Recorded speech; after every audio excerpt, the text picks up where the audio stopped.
Hey everyone, thank you for joining us for today's session. My name is Sandeep and I'm the marketing manager at MoEngage. So today we are going to have a session on best practices for boosting your email engagement. We'll have two segments to it. We're going to start off with panel session with our speakers who are there for today's session, Dhruv and Shivali, and followed by a workshop on get your emails to land in the box that will be delivered by Dhruv. Before we get started, I just want to share some little housekeeping thing before we get started. If you guys have any question during the presentation or any doubts, please type them into the question box, which you see at the bottom in your Zoom box or Zoom platform. What I'll do, I'll bring them up during during the presentation, or we probably would take them towards the end of the session. Now, I would like to introduce our speakers for today. I would want to start with Shivali. Shivali Tiwari, she is the growth marketing manager at Airtel Wink. And Dhruv Watts, he takes care of sales for India and growth at MoEngage. Guys, I would appreciate if you guys can give us a brief introduction about yourself. I would like to start with Shivali first. Sure. I hope I'm audible. Yes. So, yeah. Hi, everyone. Welcome to the session. Thank you so much for taking out the time and come hear us out on a Tuesday, right? So I'm Shivali. I'm currently taking care of all the growth marketing activities for Wink Music and Airtel Extreme app. I've worked with brands like Uber, Times Internet, and Ixigo in the past.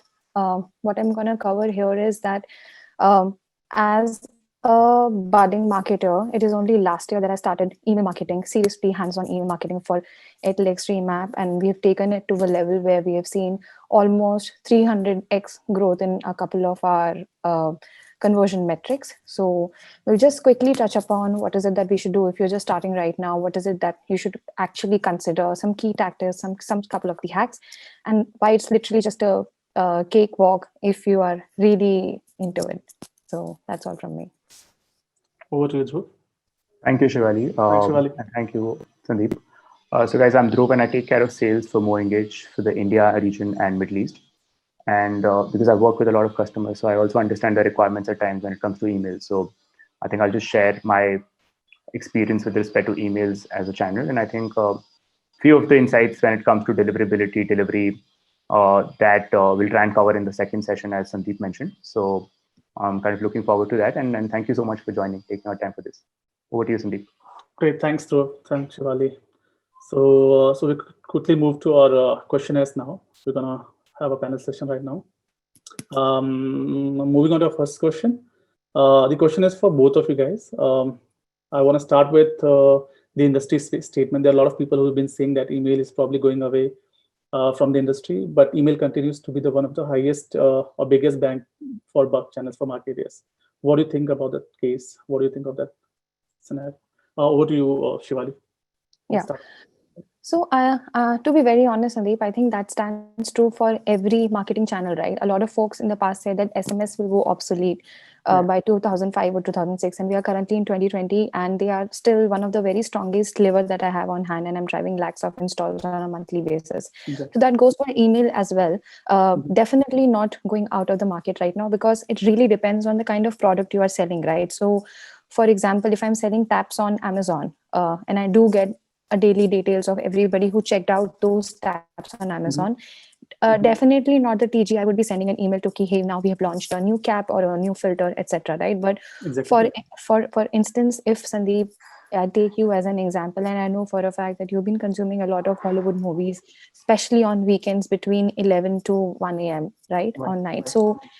And one weekend you do not come, so that worries me. I will probably make weekend plans for you. So it is actually what you do with the channel, and email even today is one of the cheapest channel available at our disposal compared to other marketing levers. It has a longer shelf life. It is something that you can go back to, and most importantly, it gives a narrative to the marketer, right? So you have liberty in expressing and stitching a story which you do not really get on other platforms. So I'm sure we'll touch upon those factors in the upcoming questions, but it's not obsolete. It's what you do with it. Got it. How about you, Dhruv? What do you think of it? Very similar opinion to Shivali. I mean, for any channel, it's really depend. Like the performance of it really depends on what you do with it, and email as a channel has its benefits. You can't really take those away. So Sure. be it the length of the communication, right? That you can never get with a push notification with SMS. I'm not saying one is better than the other, but both are different and both are useful, right? And also, one thing which I think is important to highlight here is that when we talk about a few channels which are very often used by, say, marketers right now, like push notifications or in-app messages or on-site banners, these are channels that can be utilized when a user is on the platform and the user has the app, right? But emails is something that can also be used when in terms of retargeting, right? So I don't need somebody to have my app to send an email to this user. So that's also something which I think is important to look at when we look at these channels. The correct optimization to ensure that how do we use it is very important. I'm not saying that every marketer is using it correctly. There are a lot of marketers who I think are not using emails correctly, but that doesn't mean that the channel is obsolete or is not worthy of the value it can bring. Okay. Talking of that, how to use it, how people can more leverage or this email strategy thing. My question has exactly the same. I mean, I have the same exact question for you guys. I'm going to ask, what are the key ingredients of a smart email marketing strategy today? We'll start off with Dhruv first, as he has mentioned that there are a lot of people who have been using, but there are a lot of people in the market who have no idea how to use it or have not been able to use it properly. So what are your key strategies? Got it. So actually, if you look at any channel or communication or message, it being relevant is very important, right? There's no functionality which can solve that for you. It's something which you need to figure through the right level of segmentation, figuring the right context, and then personalizing the message, building the right narrative. So all these things are important when you do any communication through any channel. So if I talk about email per se, when you're looking at people who have say, as Shivali mentioned in her example, right? She said that people who have not done a certain action which they've been doing constantly, that's one segment of people you might want to target, right? The context is this user has been a high intent user. He's been consuming my content very regularly, but all of a sudden he's stopped. So can I now, at this context, in this time frame, which is say 10 to 3 in the morning, when he's more likely to engage with me, that's the context I want to utilize, and then send an email to this user. And personalization, the personalization can be through the name, which is very, very basic. Most of the people try and do that, but apart from that, also there are various ways.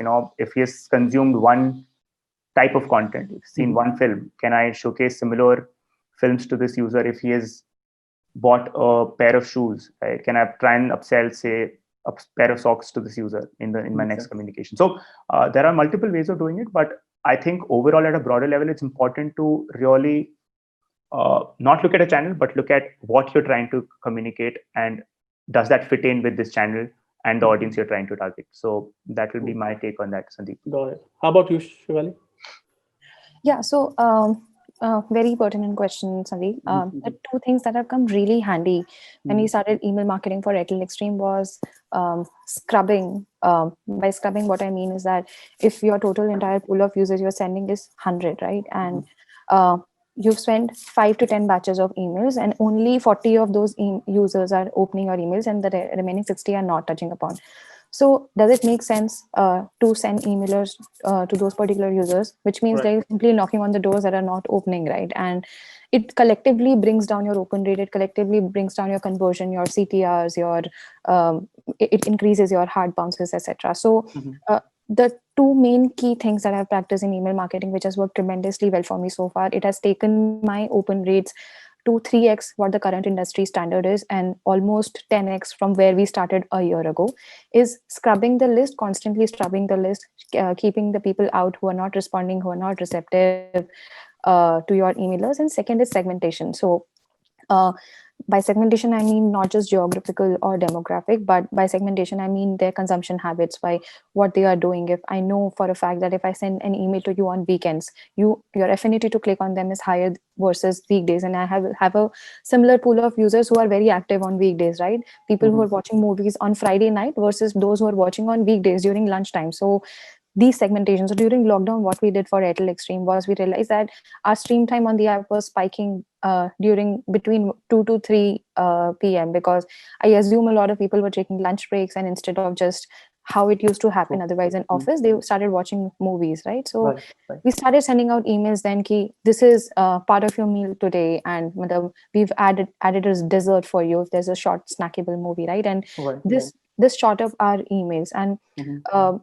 I think these are the two strategies that I abide by, coupled with other things like if you're sending out a trigger email, for example, if you've done a purchase and I'm sending out a trigger email, then you divide the domain email for your trigger email versus the promotional email so as to maintain the overall click rates, right? So promotional email, you'll have a larger pool clicking on it to understand, to adapt what is a new product that you've launched, what kind of new Right. movies are coming, right? Mhm. But your trigger based emails are something which will have a lower CTR because the pool is smaller. It will only happen when a trigger is initiated.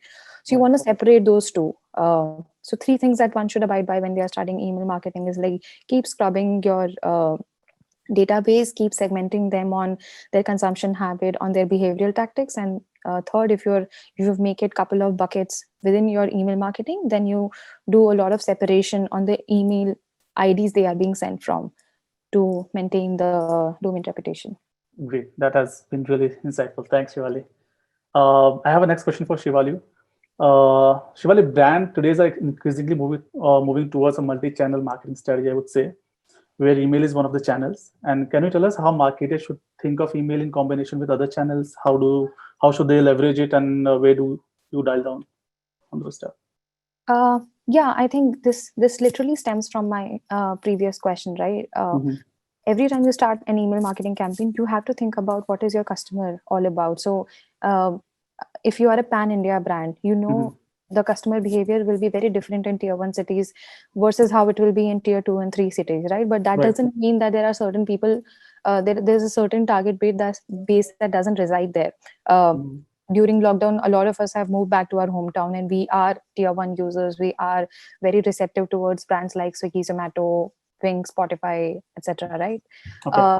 So segmentation again will come in very handy here. Second strategy here would be my response rate of Right. how particular email has performed. Why While brands move it toward a multi-channel, omni-channel marketing, Right. we need to understand if we are stuffing email somewhere in the journey. For example, if you made an onboarding journey for your user, right? Including email and making it multi-channel, for example, incorporating push email, SMS, uh, in-app banners, a journey, etc., will reduce your dependency on other platforms, and it will just make it a little bit holistic. So imagine yourself, you've just downloaded Zomato, and you've just installed Zomato on your phone, and you get a notification, hey, welcome to Zomato. These are the restaurants nearby, why don't you order from them? And you may Mhm. feel like, hey, okay, I've just downloaded the app, it's okay, they are asking me to order something. Right. But Mhm. but after a couple of hours, they send you another notification and another notification. So maybe you'll touch your saturation point too early. But imagine if they send you an emailer next day saying that this is an a la carte menu we have created for you of restaurants available close to you in your vicinity, right? So Right. you will probably have an exhaustive list to skim through to. You will think that, okay, last communication I got was maybe an SMS, maybe a push notification, I don't really recall, right? So uh, as brand moves towards multi-channel communication, I feel it's very imperative for them to inculcate email, given that they understand where their TG resides, and then probably touch upon the various aspects and various avenues of marketing. So incorporating them in a flow campaign, incorporating them in a welcome onboarding journey, categorizing various drip and trigger based campaign where you're sending them on your consumption habits, etc. And definitely two places where I dial down sending out email is, as I've spoken about, is users who are not receptive, who are not clicking, doing an A/B testing with the headlines and stuff. And third would be letting people go if they want to go. So one example I really wanted to talk about is there is a very popular portal in India where you go and find jobs, right? And I'm sure a lot of you will associate with the kind of brand I'm talking about. I don't want to take names here, but Okay. I've been trying to unsubscribe from their email list for the Right. longest time. Yeah. What they do is, like, every time I unsubscribe, they want me to log in, which is similar to creating an entire profile. So if I'm literally standing at the door, I want to leave. You do not want me to give an entire house tour again. Mhm. Um, And what I ended up doing was I sent their email to my trash box. I blocked their email, which will in turn will harm and hamper their domain reputation, right? Which a lot of customers do not want to do, but they end up doing because you're so particular about clutching them. So dial down if you know that the customer is not interested, they are not clicking, they are not converting. Stop reaching out to them. Only talk to those who are receptive. Right, right. Cool. Thanks, Shivali. Dhruv, I have a next question for you. We want to talk about metrics here. I'm going to ask you what are the key engagement metrics you should track to determine the success of your strategy when you're planning an email strategies beyond open and click rate. It's not about open and click rate, but what else can be considered. Also, from a frequency point of view, how often should consumer be hearing from you? As Shivali already mentioned that we should be bombarding with unwanted emails. There are people who are standing at the door and just want to leave, right? So that comes very true. I think definitely that was very helpful and insightful, Shivali. And I think some of the metrics I think will be driven from what Shivali in fact mentioned there. So when we talk about performance, I mean, maybe conversions, open rates are very important, right? You will definitely look at, and everybody looks at those numbers. But what are the other factors that really affect these open rates and conversions are also something which are very important to track, right? So inactivity of a user is something that is very important for me to track in terms of metric when I'm doing any email campaign. Hard bounces are important for me to look at.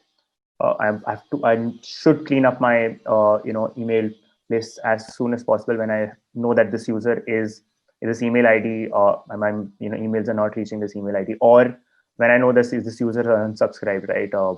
These are very important things because if you look at the final performance of an email campaign, you might just look at, say, few of these metrics, which are conversions and open rates, right? But to reach higher open rates, to ensure that the conversions are high, we need to speak to people who want to hear from us, which is, I think, what Shivali also mentioned. And to track that, there are metrics which we need to really look at on a regular basis. So be it the reputation of our domain, IP, be it the deliverability numbers, which are sometimes not accurately given. And I think we'll cover those things in the next session. But those are important to track. And what are the factors which can affect these, right? So what are the factors which can affect deliverability?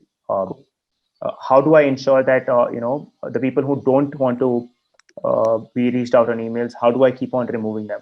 What are my volumes like? Volumes are very important to track, honestly. You can't have a spike one day and expect your domain reputations to stay the same. So there are, I think, as I said, like at a mindset level, it's important to look at the things which are not really clearly seen but may impact your performance in terms of open rates and click-through rates and conversions. So I think that will be my suggestion in terms of a few metrics. And if in case, Shivali, you have any other inputs, go ahead and please add.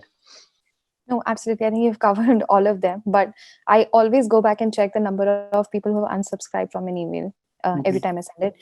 And then I see what really went wrong. So an average, so for sure, if you send out an email, there will definitely be certain unsubscribes, and then you, after a couple of days or a couple of months, you average them out. So roughly 500,000 people will do it. Yeah. Sometimes it spikes to, let's say, 3,000. You really want to know what's the problem here.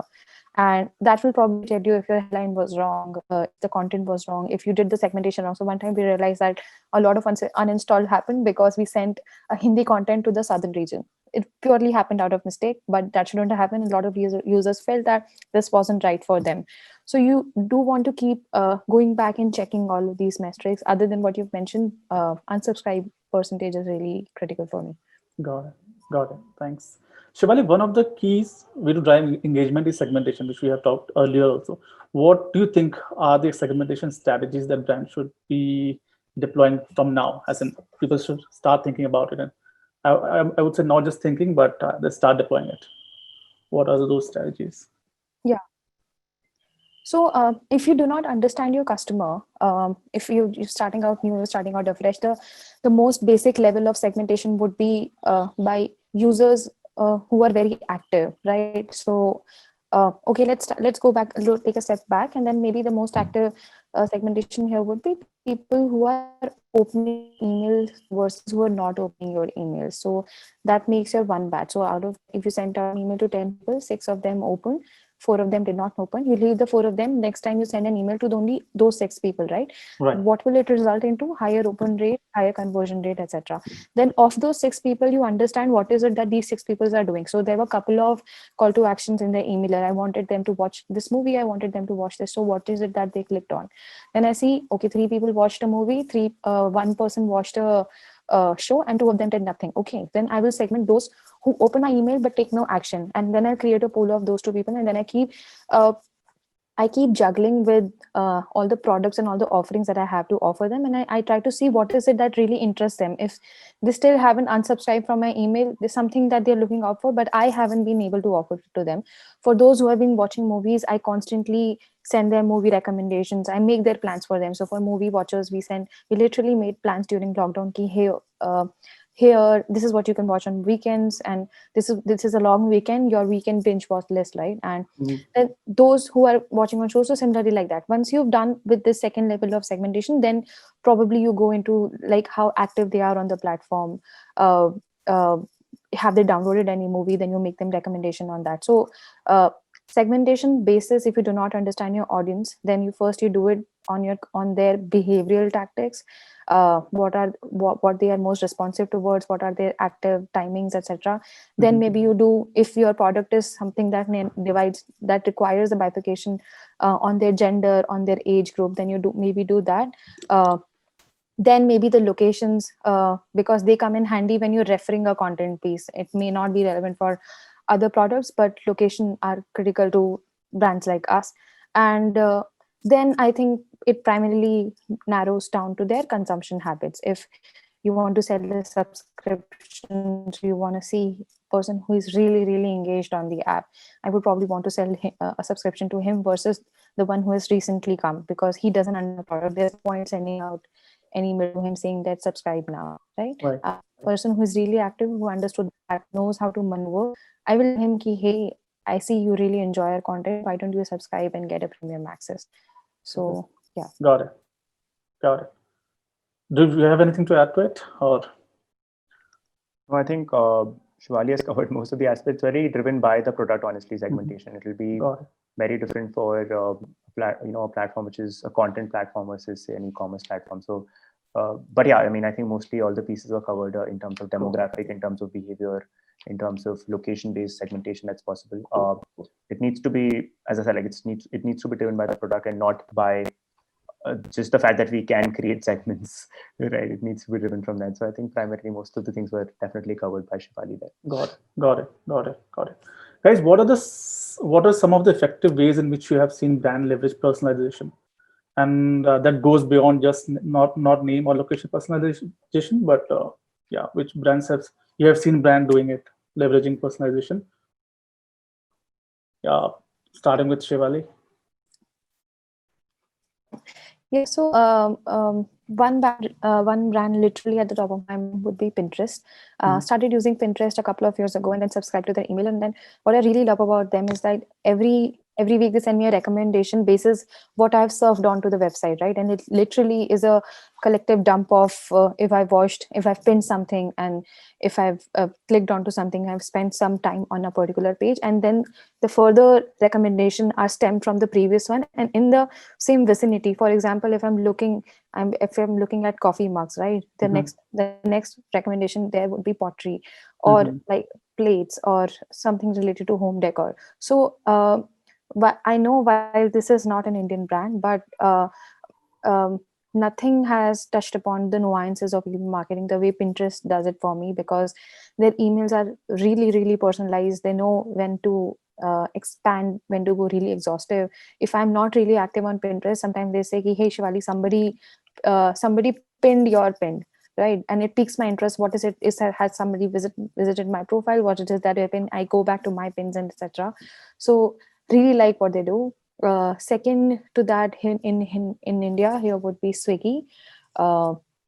because they do a lot of collaboration on the personalization front. So the recent one was something with Flipkart they did a couple of months ago. Then another one was a very exhaustive menu with which they did with some of their partners, restaurant partners, and it was catered to your needs. So if you are a non-vegetarian, for example, the recommendations to you were a mix of that. The recommendation to me were a mix of that.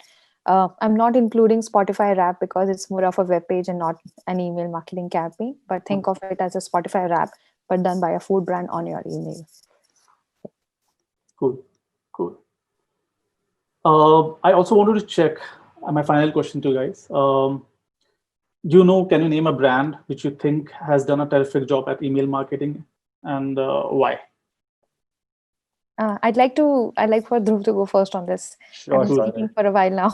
That's fine, Shivali. And I think a lot of content platforms actually do well when it comes to email marketing and personalization. I mean, so as a subscriber of Medium, right, I see a lot of content being pushed to me in my emails, and I also, if not daily, I do look at the things that are sent to me. Right, they send the daily digest. They in terms of consumption patterns, like Spotify has done something similarly. Uber had did something similar in their emails, right? What are the number of kilometers that I've already traveled in Uber? And I was really surprised to see that I've already traveled so much in an Uber, right? So your whole journey that is so personalized in terms of my brand consumption was shown to me in one of the emails that they sent. That was, I mean, once a year email. You will not receive that every month or every 10 days. It's something that they send towards the end of a year. But Uber's that campaign was really nice. And I think, as I said, like in general, I really like to consume content in my email when it's driven by something that I really require. And I think content platforms can utilize that really well. So be it as I said, like a Medium or the likes of the news platforms also, I think there's still scope to improve the personalization, but I see that they attempt to personalize the content, right? In terms of, hey, if I've seen a tech article, I do see tech as something which is regularly covered in my Medium articles, right? If I have gone and looked at one of the articles which was related to books, I really do see that they're trying to make an effort in terms of showcasing me, hey, this is the new book that has been launched. These are the things that people are talking about there. So I think Medium has done well, and I think Pinterest would lie in a similar category, honestly, as Shivali was mentioning. So these brands, I think, are doing really when it comes to emails, in my opinion. Yeah. Over to you, Sandeep. Shalin, do you have anything to add to it? Yeah, just in alignment with what Dhruv said, that content brands do have an edge, but there's one brand that's really catching my eye is Grow, which is a fintech startup started out of Bangalore. It urges people to invest on a weekly, fortnightly basis, but what they've started doing in their email marketing is like they when they send their weekly digest, instead of just simply talking about how the Nifty or Sensex is performing, they stitch a story for you. So the recent one that I really remember is the one where they start speaking about a relay race, 100-meter relay race, about a sports athlete, and then how he started early, and then stitch the entire journey about how if you start early, then you can really create a fortune for yourself. So he was only 17 when he started competing for national levels, and by the age of 23, he was already world recognized. And then closing the funnel by saying, hey, even if you're 20, doesn't mean that you don't have to invest in equities or mutual funds.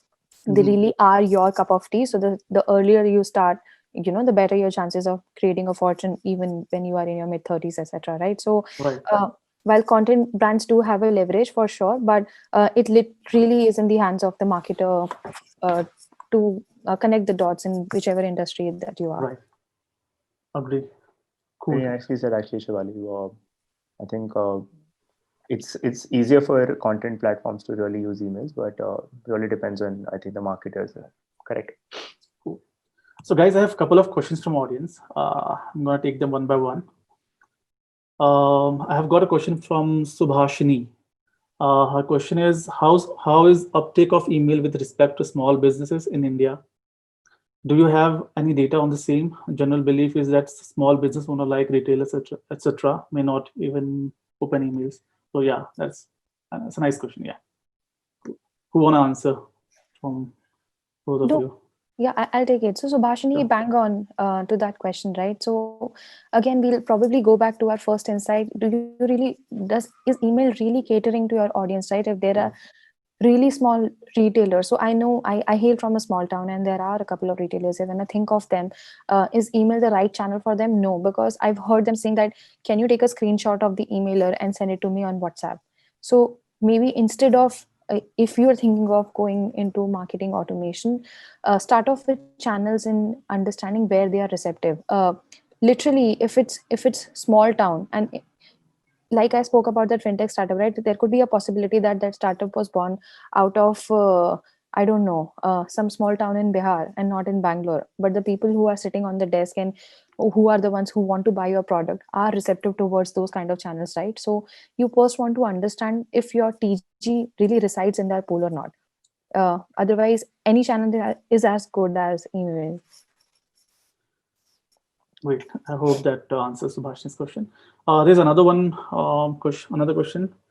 Here it is. What would your take on using email for lead generation? What kind of content would work for a text product development company using emails for lead generation?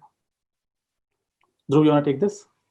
Sure, I'll give it a shot. So I think again, if you talk about lead generation, if you talk about tech as an industry, it will be very broad, honestly, right? So Right. there's no one answer to that. If I talk about tech products, also the tech product can be focused towards business also, right? Wherein I think lead generation through emails is not a bad idea, honestly. It can be done well if you engage with the right audience. If you're trying to sell to a business and you have a tech product which is really useful for these businesses, I think emails can be used well. And I think a combination of emails with LinkedIn and a right strategy to engage with these users at the right moments, it can be really used well. But if I talk about a B2C tech product, for lead generation, emails become slightly tricky for me, at least. And correct me, Shivali, if you have other opinion here, right? But like B2C tech brands, uh, it becomes slightly difficult because I don't see people engaging first on emails with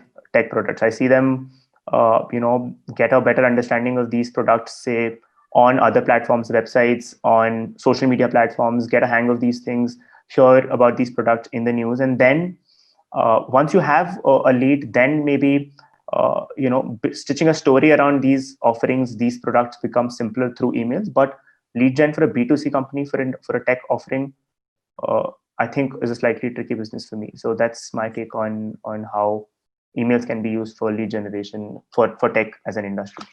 So there's a follow-up question on that. I also want to, he or she wanted to check if it is a B2B tech. B2B tech product. Just wanted Yeah. to clarify, or is it about B2B? No, so yeah, again, I think email is one of the best channels when it comes to B2B tech product, because you can offer a lot of sampling there. Think of it as I don't know, think of it as MoEngage, right? So for example, if MoEngage is a newly launched marketing automation platform in India, and they want to reach out to big organizations saying, hey, we have a lot of offerings for you with which you can reduce your time. So imagine manually sending emails. So it's like collecting a CSV file of, let's say, 1 lakh people, uploading it on a portal. If some organization do have an internal team that manages email, right? So I'll tell you how the process is like. So you collect the data on a manual basis, you upload it on a system, you write an HTML code for the email, then somebody tests it, then you put it on the portal, then they test it, you test it yourself, and then you send it, right? Versus to a marketing automation platform, what really happens there is they already have certain templates in place, etc. So there it literally like reduces this to like 1/10 of the entire time you spend, and even lesser than that. So for B2B tech products, email is a great way to create certain sampling. And I'll tell you with all honesty here, users who have sampled your product and when then they come to you, the stickiness of them increases tenfold, multifold. So the just throwing in a number here, the stickiness of users who I get from email marketing is somewhere roughly hovering around 75%. And it is the highest among all the 10 other channels that I have under me to drive installs and acquisition for Airtel Extreme and Wink Music, right? So for sampling, what my just 2 cents right at the top of my mind would be here, you go there out with a bang. For example, if it's I don't know, if it's an app with which you can book your rides. For example, if it's an Uber, so you simply put out a GIF saying ki somebody opened an app and literally it opened a car gate, right? It piques your interest instead of just writing a text-based line ki hey, I've launched an app where you can book your cabs, and then you delve down into the details of saying ki it's literally a 3-step journey. You tap and your ride will be there at the door, and then you tell them saying ki hey, if you want to get a one-on-one session, if you're not open to having a chat, this is a YouTube video you can watch in your free time, and holler me back if you're still interested, right? So a great way to create a sampling journey, a great way to know who's interested in your product. Ways you can send out a feedback form, you can understand the kind of concerns people have, so definitely the way for it. Cool. So we'll just take the last question here from Shivali. Oh, Shivali is right. From Rahul. It's like optional question, I would say. Rahul wants to know if email list needs to be cleared manually. Suppose what happens, there's somebody in a particular company and leaves, he joins some other company. And is there a way to find out, or we have to do it manually in our database?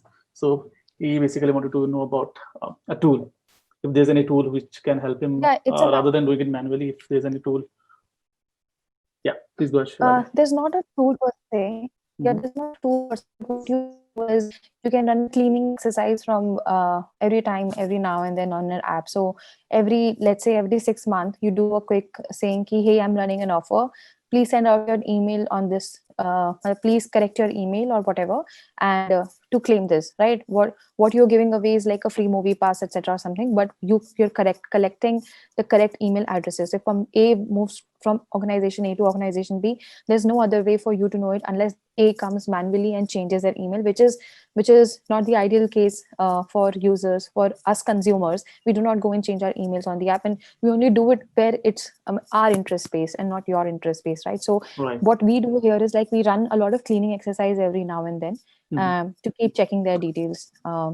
You can peg it up on an offer or anything. Cool.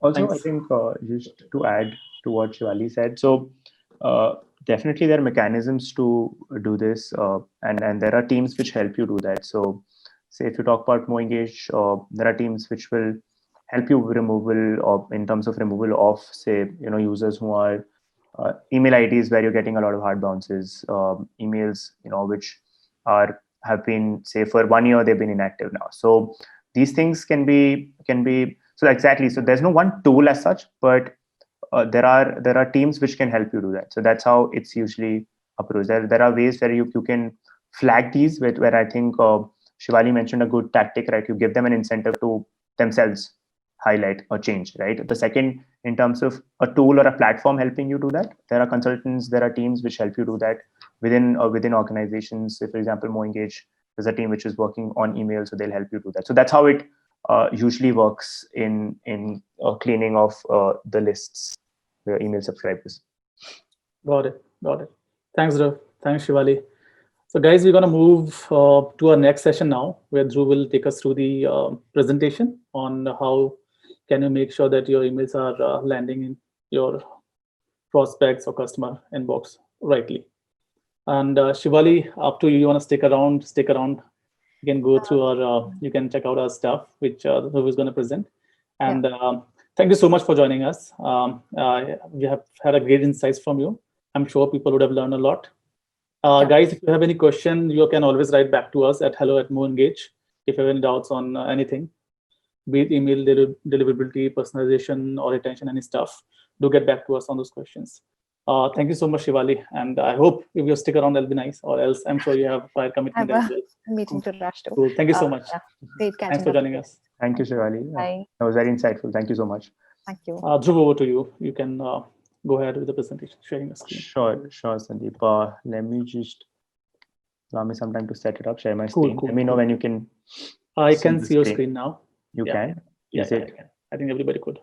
Is it clear for you? Yeah, okay. Very much. All right. Cool. All right then. Okay, so for this session, I think this one will be majorly talking about what email deliverability is and how it's different from delivery, because there's a lot of confusion between deliverability and delivery. So we'll try and clear that for you. Second, we'll also try and showcase the importance of deliverability as a metric, right? Why it's important. And once you've established that, then we'll try and explain how you can improve your deliverability for your emails. So these are the three broader things that we'll discuss today in our conversation, right? So the first of all, I mean, as I said, like the definition of deliverability is key to understand, which is nothing but how many or what percentage of your emails are landing in the inbox. That's deliverability. How it's different from delivery. So delivery is something which is basically the total number of emails sent from your side and are received by your users. It becomes important to understand the difference between the two, because if you look at delivery and deliverability, I'll move on to the next slide to actually highlight this bit. Yeah. So here, if you see, there are around 98% of the users, 59 plus 39, which is 98% of the users who are receiving your emails, right? The total number of users who've received your emails, but only 59% of the users are receiving it in their inbox, right? And if you really think of it, most of the conversions, most of the opens that you'll be getting for your emails will be from your inbox, not from your spam folder. So the number of emails which are lying here, 39% of these emails are primarily landing in the spam or the junk folder, right? And all of us are aware that there will be very, very few users who will actually go to the junk folder or the spam folder to see which are these emails and will open them. So that's the reason it becomes important to understand the difference between delivered and deliverability, which is basically delivered the total number of emails sent or received by the audience, and deliverability is finally out of those, what is the number of, or what is the percentage of emails which are landing in inbox, right? One more difference which is important to understand is that the number of emails which are delivered are easier to track. So most of the internet service providers, they will give you a good metric in terms of the number of emails being delivered, but deliverability is there's no fixed service that will give you the exact number of your percentage in terms of deliverability. So that's also one of the differentiators between delivery and deliverability, right? To actually think of the importance of both are very important. I mean, you can't expect higher deliverability if the messages are not being delivered. So definitely delivery is essential, but is that the only way to kind of improve your performance? No, you need to first ensure that delivery is happening, and then you need to ensure that you are improving the deliverability also, so that the messages are landing in inbox, and then finally people are opening them or clicking on them to getting converts, right? One thing which I really wanted to highlight in this slide is this 70% of the spam emails worldwide originate from marketing emails, which is a huge number if you look at it. So basically, most of the spam, most of the junk emails that we receive are from marketers, right? 7 out of 10, basically, the emails that you're sending out are going to the junk folder, right? Which is a big problem, right? You're spending a lot of energies in designing these emails, in ensuring that you're targeting the right audience, and still, if in case it's landing in the junk folder, you can't really expect a lot of conversions coming from there. And I think to top up on the fact that already we don't really open the junk folder, spam folder these days, even the ISPs, they've started highlighting the emails as, warning signs are there saying that be careful with this message, which is definitely a blocker for me to open any email, right? So that's something which is also affecting the open rates coming from the spam folder. So that was to actually highlight, what's the difference between delivery and deliverability. But as I mentioned that, delivery is something that will be given to you on by most of the ISPs. But in terms of deliverability, it's important to first of all understand where you stand, right? How do you track it? And though there's no one specific way to do it, there are good estimates around it, right? So these are the three probable ways of getting an indicator of your deliverability. One is the domain and IP reputation. The second is your performance metrics itself. So if your open rates are high, if your click-through rates are high, chances are that your messages are landing in inbox, which is high deliverability. So there's a good correlation between the performance and your deliverability as well. And there are third-party platforms which will also help you with similar information. So the likes of eData Source, Return Path, 250 OK, etc. These are platforms which can give you a good idea of your current deliverability as well. I think the relationship between domain and IP reputation with deliverability is important to understand. And I think the next slide here kind of gives you a fair understanding on that. So the graph that you see here actually shows you the reputation of one of the domains, right? So if you see that the reputation is improving from 3rd May to 10th of May, it's on the lower side and it is improved. It has gone up to medium in the following days between 10th May to 24th of May. So because we see a jump in or an improvement in domain reputation, that's also reflected here in the conversions that I'm getting. If you actually see between 3rd May and 10th May and you compare it to 10th May and 17th May, the number of emails being sent are higher in this period, while the absolute opens are higher for this period. And to be honest, one of the main reasons for this is higher domain reputation, which has led to higher deliverability. And because a lot of emails are now landing in the inbox, you're getting higher opens as well. So that's how these things are related, and that's one of the reasons why it's important to ensure that the domain reputation is high, and so is the deliverability, right? Again, a similar example to showcase how if in case there's a lot of emails going in spam, how it's affecting the open rates. That's being showcased here, right?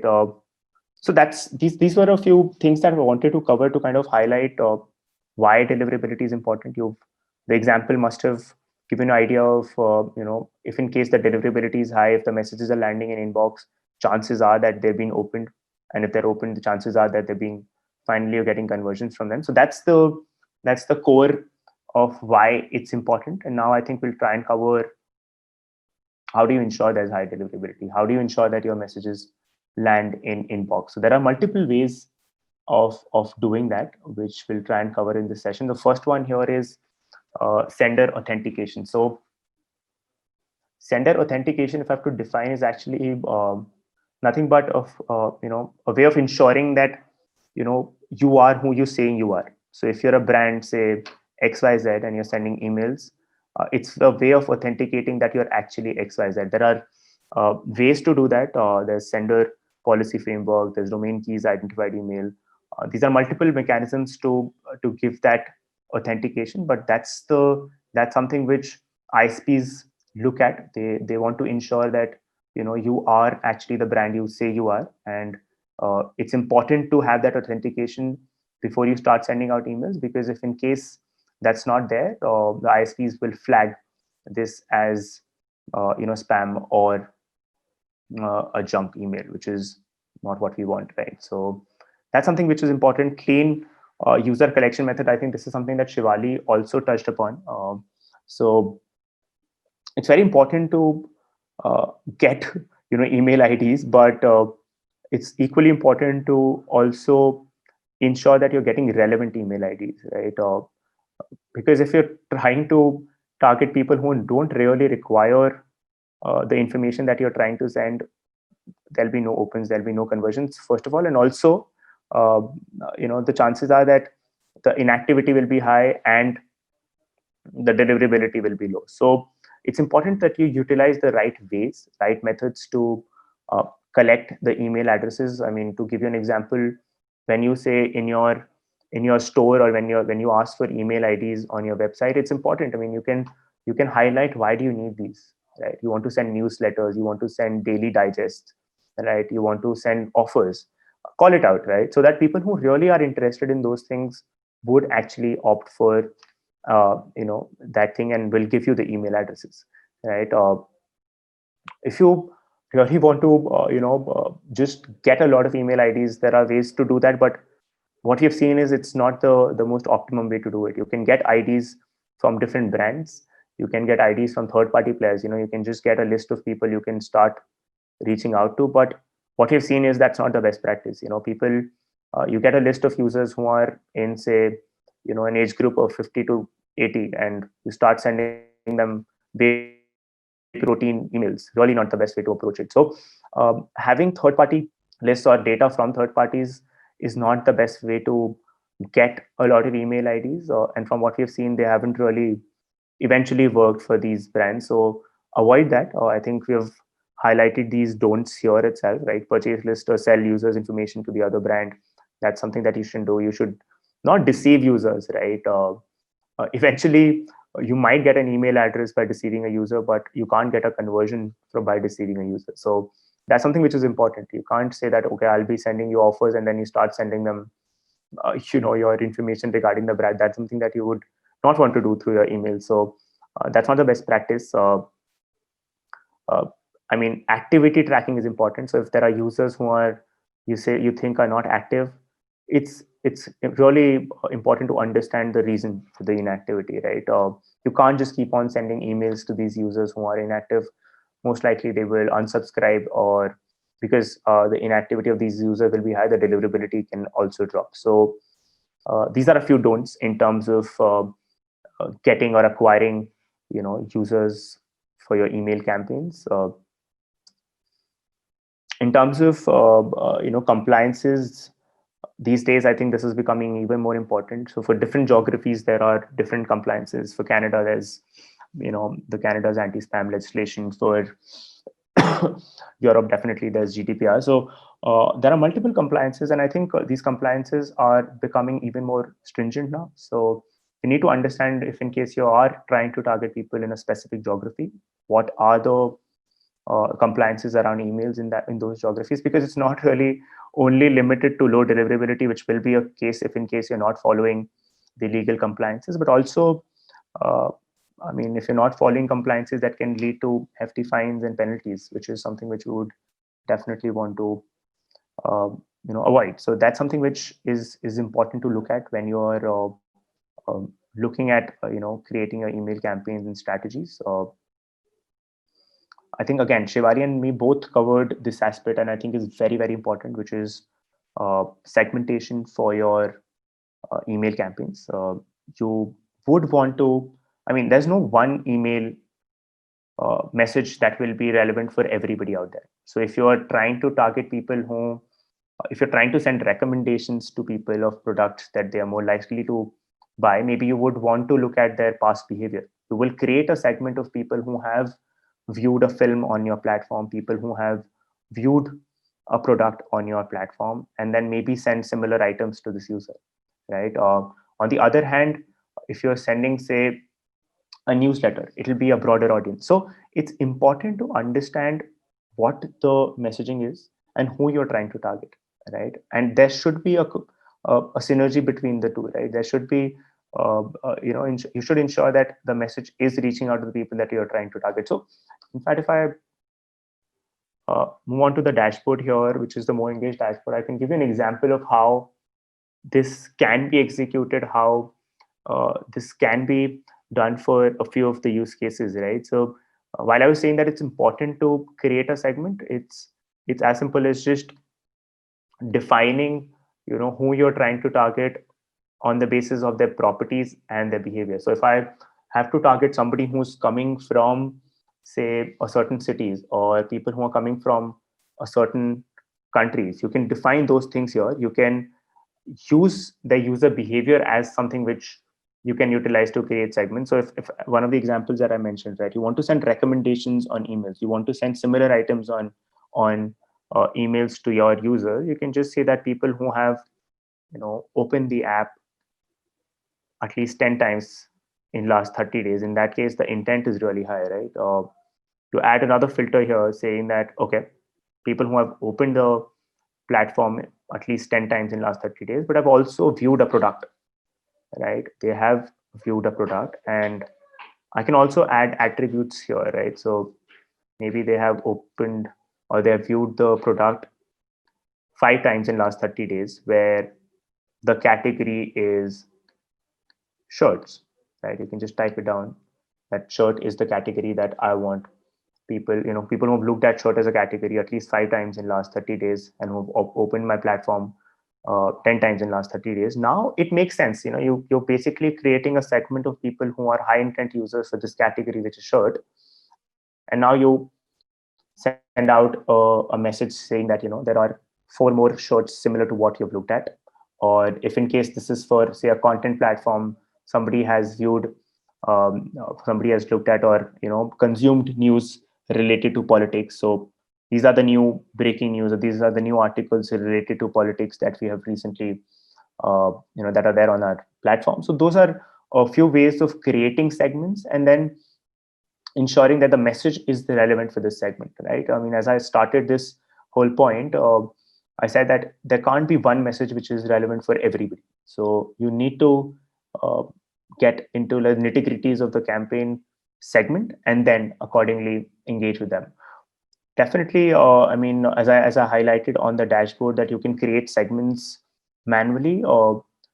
Platforms also provide you the possibility of, or platforms give you a few segments which are generated by the system itself. So even on MoEngage, we give you the flexibility of just clicking on any of the segments that are already collated for you by the system. So there's RFM analysis that we perform, and the recency frequency monetary analysis basically gives you automated buckets of audience who are say price sensitive, people who are who needs your attention, who've been very inactive for a very long time, people who are loyal customers, and accordingly you again engage with these users accordingly. So if you talk about, say, a price sensitive audience, you would send maybe discounts to this user. That this user is probably high intent, but is just very, very sensitive when it comes to the price. So accordingly, you will change your communication. If you talk about,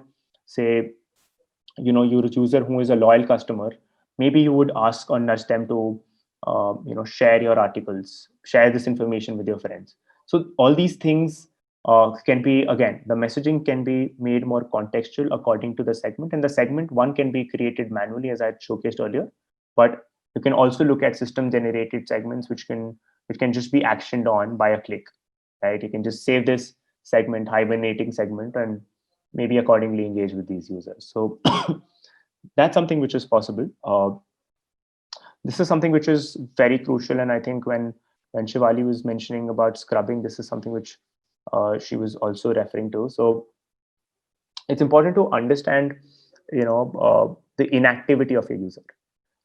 If there's a user who has not been opening your emails, I mean, either you ask them why that's the case, right? Which I think in the example here is showcased, right? So, I mean, is it the end? Do you not want us to send you emails? It's important to understand. I'm not saying that it's not important to understand, but you can't again and again reach out to the user who's inactive, right? If there's a user who is not interested in what you're trying to push to this user, maybe you can give it a one shot, you can give it two tries, but after that we'll have to give it a stop. So it's important to keep a track of the inactivity of the users, right? And then accordingly keep your lists clean. So you can, if you look at here, the few of the ways of doing that is that continuing to keep state inactive users into your active mailing list impacts your reputation, right? So that's something which, as I've tried to explain, if in case you keep on sending emails again and again to your inactive segments, that will ensure that the reputation goes down and the deliverability also falls. So if you are looking for like some level of benchmarking, it's usually 1 year of inactivity, which is something which we keep as a standard policy when we talk about stop sending emails to this user. But this can really vary upon the industry and the product as well. So you need to kind of keep a track of that as well. Again, in terms of keeping your lists clean. One is inactivity, which is important for you to look at. You need to remove users who are inactive, but users who are unsubscribed, who have unsubscribed from your emails. How hard it may seem, but it's important to stop sending emails to people who are unsubscribed, because that can again bring down the reputation of your domain, and in that case can even impact the performance for email campaigns for the users who were interested, right? So that's something that you need to look at.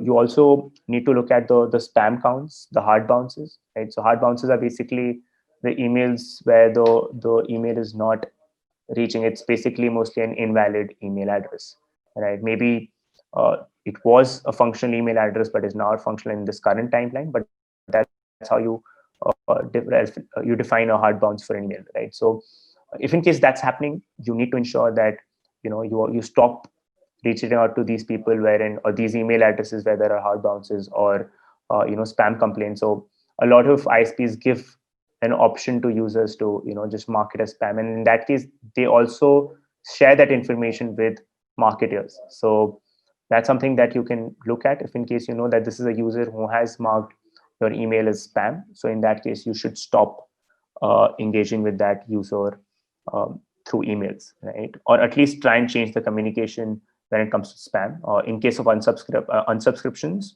stop in terms of engaging with these users through your email. So that's something which is important. I think this is something which is identified with everybody. Everybody understands the importance of the content being relevant, but this is not as simple as it seems, right? It's not just personalization on the basis of the first name of the user. That's something which I think everybody cites as an example in terms of making the email relevant. But I think it's important to stitch a story, which is very, very crucial here. It's important to understand, where exactly is the consumer at right now in terms of your consumer life cycle, the typical life cycle of a consumer for your platform, and accordingly stitch a story, accordingly communicate with this user, right? If this user you think is who's just come onto your platform, yes, it's important to onboard this user well. If in case this user is an active user, he's a loyal user, which the system tells you that this is a loyal user and has looked at some offering on your platform, recommend something, right? The chances are that if you're recommending something which is good, which is relevant for this user, he will go ahead and at least find value in that email. That email will be relevant for this user and the deliverability will be high, right? That's why I think analytics and tracking the history also becomes very, very crucial when it comes to planning the strategy around emails, right? So that's something that you need to look at. Offers, again, can be important, but offers won't work for everybody, right? You can't just keep on sending offers and assume that people will engage with your brand because of the offer that you're trying to send. So it's important to again understand that, okay, who are the people who will most likely engage with an offer that I send, right? Because of that offer, they will most likely convert. So it's important to first of all have that view, complete understanding of, hey, this is the user who has just come onto my platform. This is the user who is a loyal customer. This is the user who is currently, engaging very, very regularly with me. This is the user who has viewed an item. This is the user whose purchase history, LTV, is greater than this. This is the user who in the past has made a purchase on the basis of an offer. And accordingly, you design your campaigns, you design your strategy in terms of the messaging, right? So, and yes, over and above that, it's important to also highlight the personalized attributes within the email. So the first name, the last purchased item, right? If you want to look at the last viewed category, is something that you can highlight in your email, and all those things can be done on the dashboard itself with MoEngage. But that is important for you to kind of keep in mind while you're creating your emails in any way, right? Again, I think one thing which I forgot to mention when it comes to the content being relevant. Relevancy is one thing, but I think consistency is also, which is something which is very important. So one of the things which is mentioned here, right? If you have a brand logo and everything on your website is blue, and you send an email which is yellow in color or red in color, it's not the best practice. You need to ensure, if in case you're trying to reach out to a loyal customer, who identifies with your brand, the logo should be visible. I'm not saying that it should overpower the communication, but it should be visible. It should be reflected in your email that this is the kind of email that I usually receive from XYZ brand. These are the 5 kinds of emails that I usually receive from my from XYZ brand, and then accordingly I identify this is something which is just information regarding my past purchases. This is information in terms of offers. This is information which is with respect to recommendations for me. So consistency between these campaigns and having that one language, one theme that you keep across your channels also is important, which should be consistent for your emails as well, right? So that's something which is important. When we talk about personalization, I mean, say 5 years from now, maybe, or 5 years earlier, maybe, there were very basic things that you could do with respect to uh, sending personalized content. There were things that you could personalize. Maybe the subject line could be personalized with the name. These were the things that you were able to do. But now, what has made content more relevant is also something called dynamic personalized content, right? So if in case, say, I go to an e-commerce platform and I wishlist 4 items, or if I go to, say, one of the travel websites and I wishlist or I just like 4 properties there, and I see all those 4 properties, next day in my email, right? It is a very, very impactful. It is a very relevant communication that comes to me, right? In that case, overall, I mean, if you look at it, what are we trying to achieve through these things is relevancy. Right? Be it through inactivity, be it through the messaging, be it through the different tools that we're looking at, or what we're trying to achieve is we're trying to make the message more relevant. And that's when the deliverability increases, and that's when the spam, the delivery of the message in spam goes down. So you being able to dynamically personalize content, you basically consuming content from your feeds, content from your product catalogs, and then according to the past behavior of the user, dynamically changing that content in the web, in your email, is something which we have seen has given very, very good results for brands, right? So that's something which I think, again, can improve the personalization for your emails, improve the relevancy, and hence also improve the deliverability for your emails. I think one of the last things that we would like to cover today is monitoring, your metrics when it comes to deliverability and when it comes to inbox, right? So one thing which I think for emails is consistent or is important, when I mentioned for the messaging side, that the communication has to be consistent. I think that's also true for how you send your emails in terms of volumes. You cannot expect to send, one day you're sending 1 million emails and next day you're sending 100 million. That will have a drastic impact on your deliverability. So it's important to grow your volume steadily. So that's something that you should always do when it comes to ensuring that the domain reputation is high and your deliverability is high. Also, it's important to keep a track of a few of the metrics that we've listed here, right? So if you talk about the opens, the clicks, the spam complaints, the unsubscribes, as Shivali mentioned, in fact, that she looks at these metrics after every campaign, and it is very important to look at these after every campaign or on a daily basis at least, because whenever you see a jump here, whenever you see a major dip here, it's important to go back and understand why there was a jump. If you see a jump or an increase in open rates, right? Was this because the content was more relevant? Was this because I have been able to improve the deliverability? Is this because my message is better personalized? I need to really dive deep into what could be the possibilities for the same. If in case my spam complaints have increased, I mean, that's a flag for a marketer to really dive deep into getting a better understanding of what went wrong in my email, right? What is it that I'm not doing correct? Why is people in this week itself? Why have I why there's so many people who have marked my email as spam? So that's something which is important to look at. So apart from your conversions, apart from the opens, which we have covered here, but apart from your opens and conversions, which are the direct indicators of your performance, it's also important to keep a track of these, because as I said, eventually those are also affected by these, which are the unsubscriptions, the spam complaints, the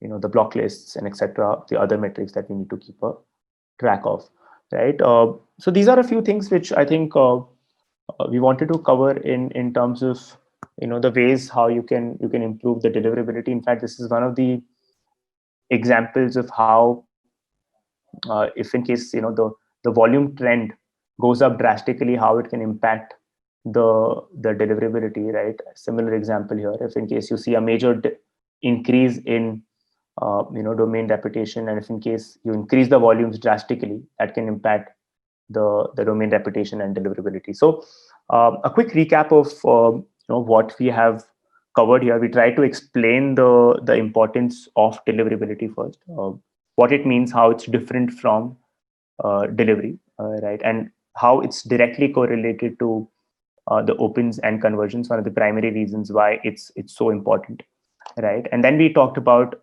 a few ways to improve the deliverability, wherein authentication is something which is a fundamental step, right? You would want to be authenticated, so that's something that you need to do. You would when you're looking at collection of email IDs, or even when you look at keeping these email IDs, both the things are very important. So the cleaning or the collection part, like in the collection part, it's important to opt for the right ways to get email addresses. You need to communicate to your users why you're collecting these email addresses, and once you have them, it's important for you to keep a track of inactivity. If in case there are people who are inactive for a very long time, it's better to remove them from your email list and then engage with the rest of the users, right? It's important to keep a track of the legal compliances. Very, very important to keep to be aware of the local geographical compliances, because these can be driven by the geography. So that's something that we need to look at. Segmentation and keeping the content relevant is something which are, I think, very, very correlated. For a segment of users, for one segment, the content will be very different from the other. So these two things should work in synergies, right? You should be able to identify, okay, this is the segment that will be able to they'll be interested in my offer. So accordingly, I will engage with them through an offer. If in case I'm trying to target people who are, say, inactive, so accordingly my communication can change, right? And that's something for which the automation platforms will also help you with. So as I kind of mentioned, in terms of RFM analysis, giving you automated segments, all of those things will be taken care of by the system. And I think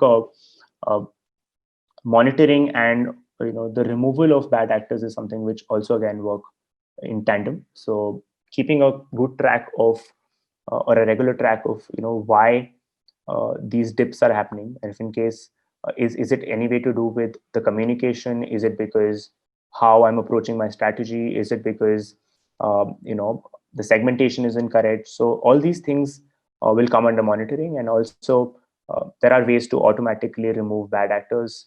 There are consultants who help you with removal of unsubscribed data and unsubscribed emails and users who are not opening your emails. Those things can be taken care of by MoEngage as well. So that's how we usually suggest you to approach your email campaigns and deliverability especially, and that's what we try to cover today in this conversation. So thank you so much for everybody who joined, and I hope this was helpful. Sandeep, I'll stop sharing my screen and over to you from here. Right. Cool. Thanks, Dhruv. Thanks, guys. Thanks, everyone. We really appreciate you being here. And we'll see you next time. And if you guys have any question, any doubts, as I told you, you can write back to us at hello@MoEngage. Go check out our website and be a part of a community. So you would be able to know that what all we have been doing, what's the plan for next quarters, and all the activities we are doing. So yeah, great. Thanks, Dhruv. Thanks, guys. Take care. Thank you, everybody. Have a good day. Bye-bye. Bye.